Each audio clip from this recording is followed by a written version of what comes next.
তৃণমূল ধর্ণা দিচ্ছে তৃণমূলের জন্য। এই ধর্ণার সঙ্গে পশ্চিমবঙ্গের আমজনতার কোনো সম্পর্ক নেই। এই ধর্ণা কোনো প্রান্তিক মানুষের উপকার করতে পারবে না।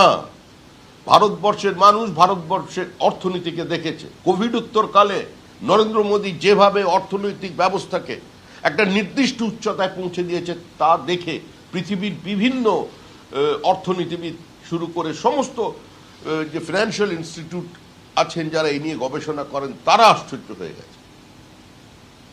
গণতান্ত্রিক ব্যবস্থায় যে কেউ ধর্ণা দিতে পারে, কিন্তু তৃণমূলের কাছে নির্বাচন মানেই তো রক্ত, নির্বাচন মানেই তো ভাতৃহত্যা, নির্বাচন মানেই তো সংখ্যালঘুর বাড়িতে আগুন, জীবন্ত পুড়িয়ে মারা, খুন।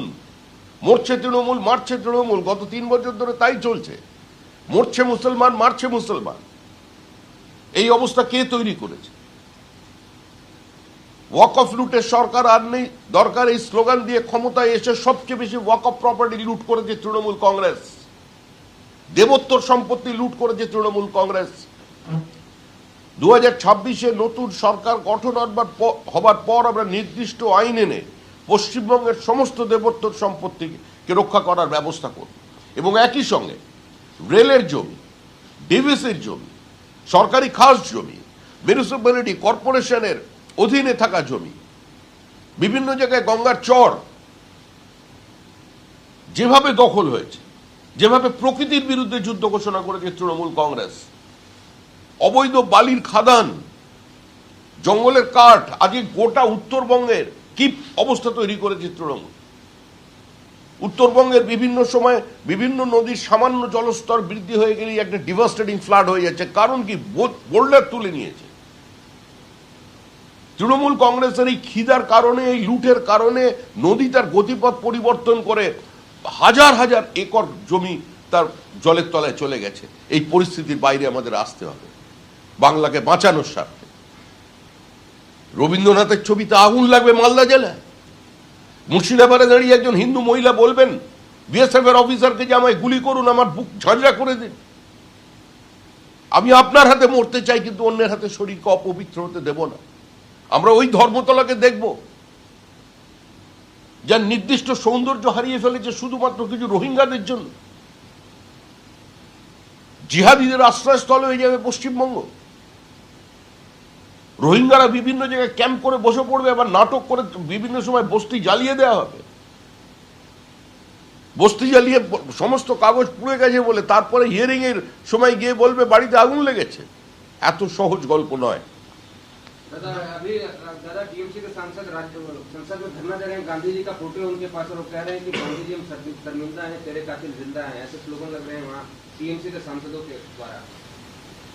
पूरा देश देख रहे हैं, पूरा पश्चिम बंगाल की आम जनता देख रहे हैं जो तृणमूल कांग्रेस का क्या रवैया आज अपना रहा है पूरा संसद के सामने।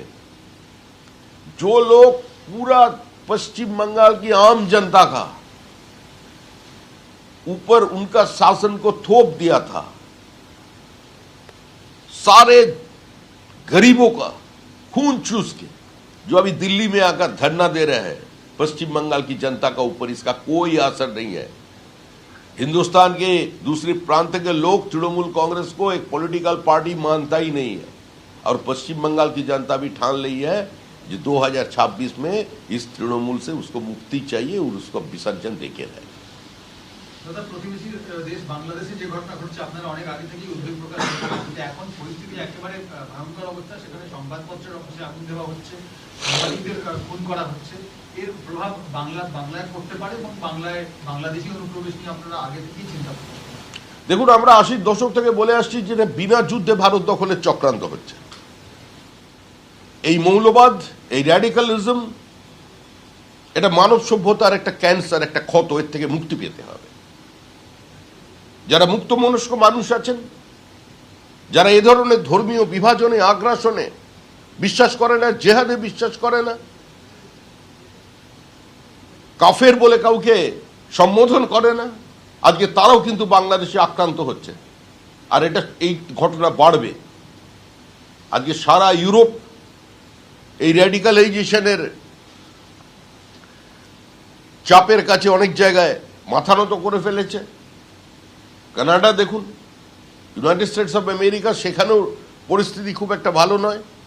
এই বিশ্বব্যাপী যে মৌলবাদীদের উত্থান, এর বিরুদ্ধে সংঘবদ্ধভাবে ভারতবর্ষের মানুষ রুখে দাঁড়াবে। এবিপি আনন্দ, এগিয়ে থাকে, এগিয়ে রাখে।